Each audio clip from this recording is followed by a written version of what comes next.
personal worth on a search for symptoms, on a search for something worth admission, worth description, worth depiction, in a circus cursed with discursive visions, with divisions between suitable work and absurd fictions are stunningly haunted. My choices are purged with the system or step up, run through the gauntlet and cunningly taunted. The problem is, in short, I'm not your average scholar. I don't mingle amongst the wise, I don't wear jackets with collars. I don't care enough to be bothered to chatter with flocks. I'm a weirdo who needs room to gather and splatter his thoughts. I feel alive when my mind explores. I was born a mute poet and have slowly trained myself to speak in lines of force. Am I justified in trying to find a vibe that soars beyond what I've been prescribed to spill my discourse? Or do I sit back and abide by your shit and never mind anything I find? Right light so your mind absorbs it. I don't know, I guess that's why I write this shit out. It's something that's been on my mind, so I'm inviting you down to my humble haunted house before all of the heat has been doused. So grab a seat and feel free to put your feet on the couch.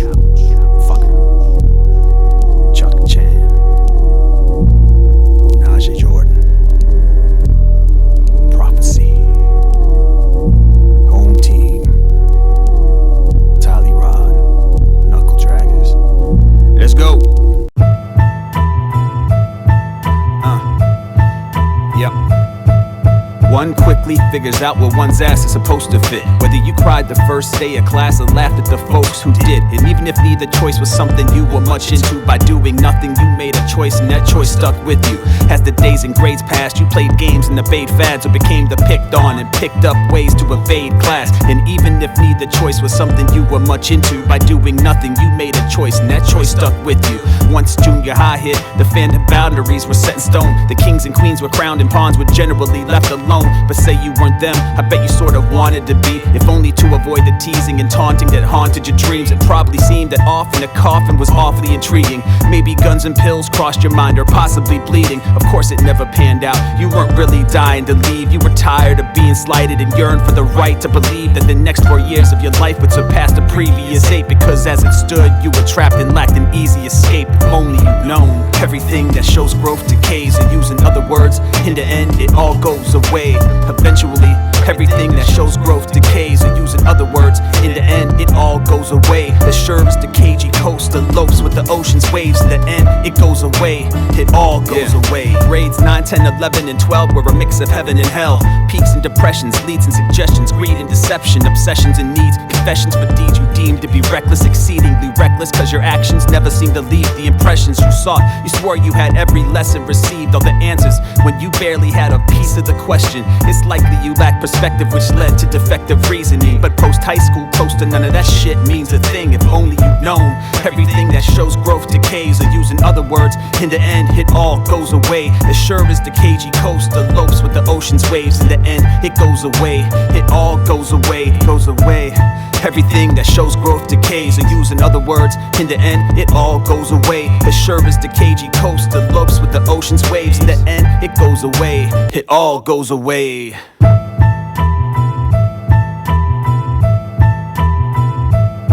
And once it goes away, you're left with very little to guide you, and you're forced to confront all of those evil demons inside of you. Tried and true coping methods no longer work their magic. In the tragic search for sadness cures, assure that nothing certain passes through a hearse as fast as fervent passion. And you've lost yours to the coffers of acceptance, or purposely lacking tenants. Throughout school, you worked so hard to create an escape from the insecurity that was most happy to take in the bait. But once the audience displaced, did you ever vacate the stages, or are you still a performer trying to placate the gazes?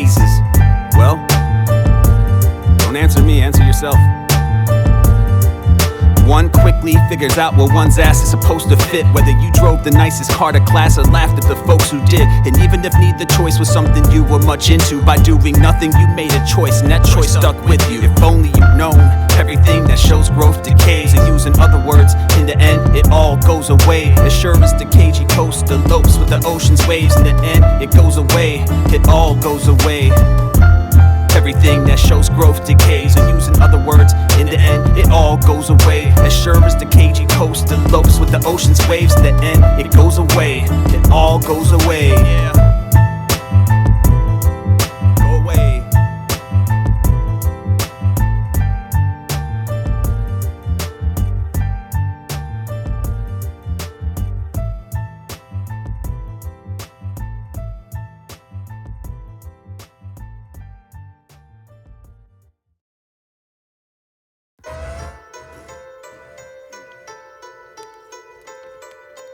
Yeah. Life is like a 3-on-3.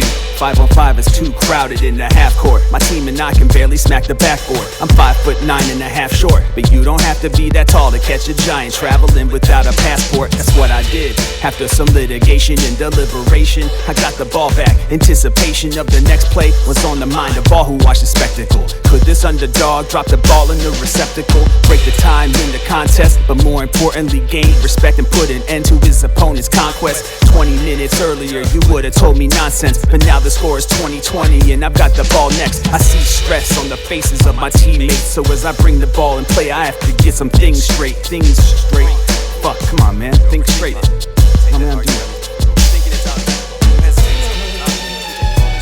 are you hesitating? See, I'm a natural guard who makes his bacon faking and shaking men, breaking their ankles while taking them to the hoop, waiting for the defenses to cave in, only to drop it off to the big man to perform a facelift. I guess it's in my nature to want to give but not to receive, cause early in my life I was taught how not to believe that I deserve what I got, so I always gave it away, and you can see the reverberations in the game that I played. But anyway, here I face 3 foes who in many ways resemble parts of myself that I've dealt with on many days. For us 6 guys and lower working middle class youth, we ball hard, hoping one day to play with a glass hoop. That's what I'm facing, and that's why it is so important that I find a way to take this orange ball to the paint and score it. This game I play is more than just an exercise, and like my life, I'll be damned if I don't give it the best of try. So I'll fake left and step to my right to evade the trees. Will I make the shot? I guess we'll just have to wait and see.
Feeling trapped.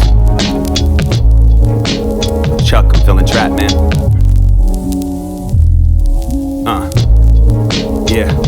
I'm trapped within the densely packed matrix of this ageless arrangement, strapped with the patience of a fresh inmate, awaiting arraignment, cracking the pavement. Every step that I take is a payment for anything or any being that I may have maimed on this strange trip. Plainly stated, I'm burdened. Passing the blame is aimless, so I stow it in my brain on a daily basis. I'm faced with the prospect of making sense of this mess, tracing its logic, embracing the rate, the fate without the faith of a prophet, extracting a purpose to lead my way through this mosh pit, scratching the surface of the subjective, well, not the face and the object. The lock that enslaves me is guarded by crazy-ass goblins. If I escape, they decay, so they've evaded all locksmiths. As I wade through their nonsense, I find conditions less soothing, cause every day that I'm awake, all their contradictions consume me. The currents are ever changing, the currents are ever changing, the currents are ever changing. One day I'm heading eastbound, the next I'm heading west. It seems this trek will never cease. How am I meant to heed direction? All these demons need affection. When I peek into my psyche, all I glean is their reflections laughing at me, fat and happy, completely free of tension, while I sleep with acceptance briefly and breathe the rejection that eats me alive. A piece of the pie is all that I'm sneaking. Why are they intent on keeping me uneasy inside? At this juncture of my measly life, all I seek is the why. Why are the people that I peep through these eyes increasingly wry? Maybe they try to find their meaning in the words that I've written, and every time I speak my mind, they're on a search for some wisdom. But check this out, listen close, I only want you to see I'm an imperfect version of the person y'all want me to be. And as long as I stay in this cage, it's silly to me, cause until I'm real with myself, I'll never really be free. Yo.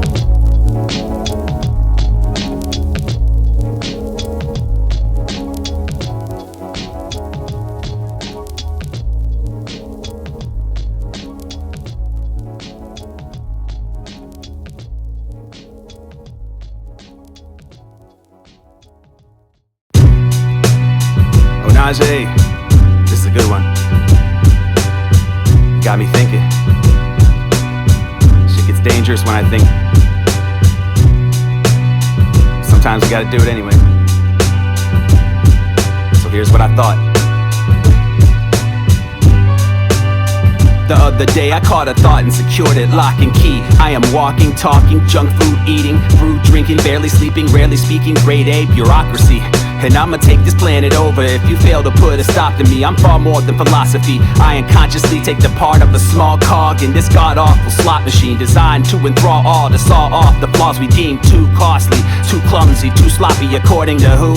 Those exchanging cases of dollars, and those of us who have been designated as scholars. Speaking of which, I've had this increasingly insatiable sensation in my brain that I've been feeding the itch. It deals with bleeding into a system aimed at feeding the rich while promoting its existence by basically being its bitch. The road to resistance is impeded with brick walls and pitfalls for which a special education is needed to fix.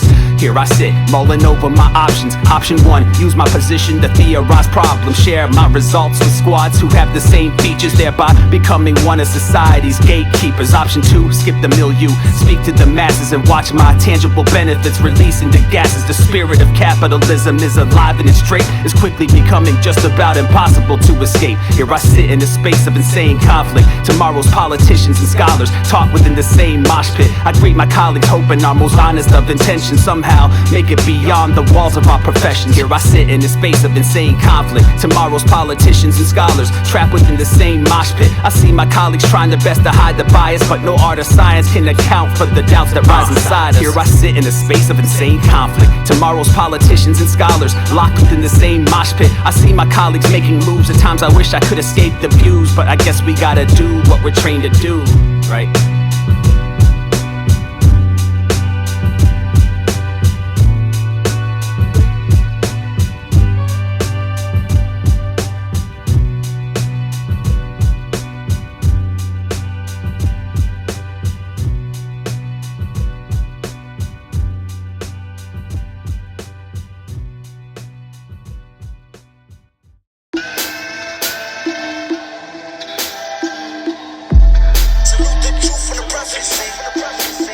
Sometimes you gotta learn the hard way. Yeah. I set upon this grass so many years ago that I'm jaded. Seen so many promises broken, seen so much that's awesome deflated. Seen too many curators of masterpieces smashed into pieces once they got a piece of the action. I guess the need for passion decreased. It's fairly simple math plus a little cash. Fuck the middle path, they're balling out for theirs, but like 99% of the time that shit has crashed. I've crashed before, didn't like the feeling. Lights out, couldn't find the ceiling. Mad as Thor, I started acting more, prying through the cracks, revealing a bunch of politics. What a big surprise. Problem kids with a script devised, like, yo kid, put your work in. I swear on my mama that shit will rise. And the work gets put in, but the more that you push it, the more it wanders, left in the hands of folks you trust, and your gift that they once worshipped squanders. Cause there's always a bigger picture, right? Excuses never end, your shit is tight. You know this, but you're captive to a clique that is your life. perspectives get skewed, alliances break. The lesson for you is to forget depending on brethren for checks and invest in your truth. See, I'm too old for those games. Plus I did my grind in another sector, caressed it to the point where I could spend my free time with my other ventures. Like this rap shit, it's great, but it came with a price. I'll never be widely known, I'll never share a stage with Sage or Jay on the mic, but those were my pipe dreams. In reality, I never prayed for cream. I love this hip-hop, but the truth is, it's just my excuse not to play a shrink. Plus I sorta dislike those dudes who worry about who hailed them. I'm like anyone else who answers the door unexpectedly. I hate salesmen, I just do what I do. And if you don't respect that realness, well then I'm more than happy to wallow within my own subjective illness. I'm not disrespecting your hustle or your struggle for nicer things, but if you take it that way and the shoe fits, sell it to some other size 13. Cause I don't really care anymore. I'm fucking sick of that shit. Not even worth the time. Never were worth the time. I don't even know why I thought you were. Guess I just didn't know any better.